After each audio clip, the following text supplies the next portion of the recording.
our most popular segments. I planned an entire cooking week around her. Really, Dee, you can't do these kinds of things without consulting me. Dr. the Spoon. That's a spatula. I don't need to explain myself bragging about her fan mail. She's full of herself. And for good reason. She's the best TV chef in the business. Parker, the show is called The D Show. I should be showing off my skills in the kitchen. You don't know how to cook. Oh, talk to the speculum. I know lots of recipes. Easy to carry, easy to digest. Cocktails go with just about anything. Nothing like a sassy wedge of lime to perk up Dee's special G&T. Heads up! Perfect, Jeremy. Now my other footsie wootsy needs some love. Owie! It's not that bad, is it? Don't talk to me about bad. Mimi won't return my calls. It's like Squatting Dragon has ripped out my heart with his teeth. So Simon was angry. Furious. What are you writing? I can't think Simon had anything to do with this. Hell hath no fury like a man deprived of the possibility of sex and great food. That's true, but Simon's just a big talker. He doesn't have a nasty bone in his body. So you're saying it was Chicago? Now you're just putting words in my mouth. Evidence speaks louder than words, unless you're screaming the word evidence. Ha! That's a little homicide humor. Hilarious. Shouldn't you give that back to Chicago? Or at least put it on ice? Your loyalty to your colleagues is admirable. That's why it takes a neutral outsider to expose the truth.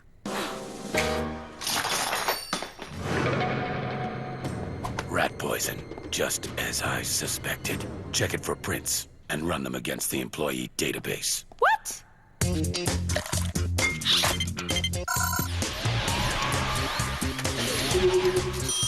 I'm telling you, it's not going to be Chicago or Simon or anyone else on staff. My colleagues are good people. You're right. It's not your colleagues.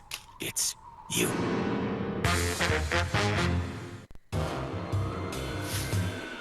What?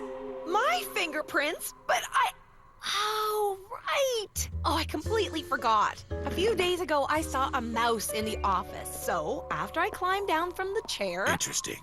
Fascinating. You're lying. My team hasn't seen any evidence of mice, and we see everything. By the way, nice panties. That's rude. No wonder they call you pigs. Finally, the claws come out. Is that how you felt about your boss? Okay, fine, detective. If I supposedly poisoned Dee, what's my motive? Let's see. She kicked your dog, showed your patootie on TV without asking. Should I go on, Miss Kovac? How do you know all this? Anything else you want to know? Sure, Dee can be a little annoying, but I'm used to that. I wouldn't try to kill her for it. In fact, I'm the one who keeps her on track, like after her cooking show. Bring back Mimi! I can't believe they turned on me like that. Look, even the greatest chefs have help. I can help you. We can do Mimi's recipes all by ourselves. Why isn't this goose laying an egg? Look, you know, they sell eggs at the corner store. The recipe calls for freshly laid eggs, see? Step 87. Mimi says they lose their zing after 30 seconds. Why are you trying to cook like her anyway? This is what our audience expects. Now stop whining and get your tail over to the salt mine, please. Recipe calls for half a cup. So who were you talking to in the kitchen? I might need them to corroborate your story. Sometimes I talk to myself. Sure, it might be a little bit loopy, but that doesn't make me psychotic. Anyway, during this imaginary conversation, I decided... Just ditch Mimi and try one of these. My grandma's recipes? Everything on one tiny card.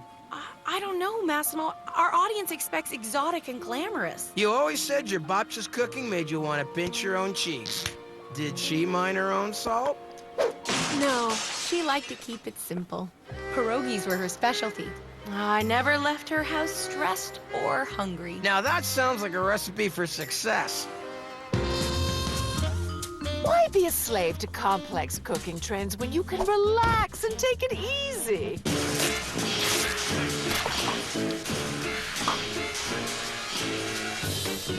That's my philosophy in the kitchen as of today. And now, I'm going to share it by showing you how to make these delicious pierogies. Or, as I like to call them, D-rogies.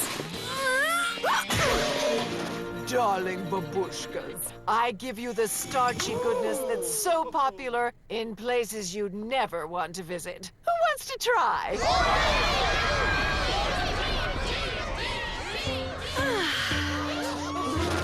Savory pierogies won the day. So, tomorrow, I think we go sweet with Babcha's triple cherry pie. Hey, why aren't you eating my pierogies? Eating the food you cooked would be a blasphemy. You, Parker, are the anti-Mimi. Hey, Parker, look what we got. A robot cow. Yay! Congratulations on the dynamic cooking segments. Bovine fridges and ranges. P.S. Do not drink from udder. Contains liquid stabilizing agent. Oh, Wow, a spike in the ratings and the swag falls like, well, Chicago's panties. they're slippery. Mimi would disapprove. It's called Simply Delish, a home entertaining magazine featuring all of my yummiest old world recipes. But these are all my grandmother's recipes. And now, with a D moniker on them, they're finally special. You're not even Polish. I can't believe you're pretending my family secrets are yours. Not pretending. When you started working here, all ownership of your ideas reverted to me. It's very equitable, dear. What's yours is mine. Sorry, Parker. Oh, that's insane! These are my grandmother's. And with my face on them, they'll have real value. Honestly, Parker, a pudgy Polak isn't going to move subscriptions. She was not pudgy. And maybe if she didn't consider starch part of a healthy diet, she'd still be alive today. Potatoes are a great source of vitamin B! So, you fought. We disagreed, but Dee pushes everyone's buttons. Look, I adore Dee. Sure, she makes me crazy sometimes, but threaten her life? Never. Jeremy, roll tape.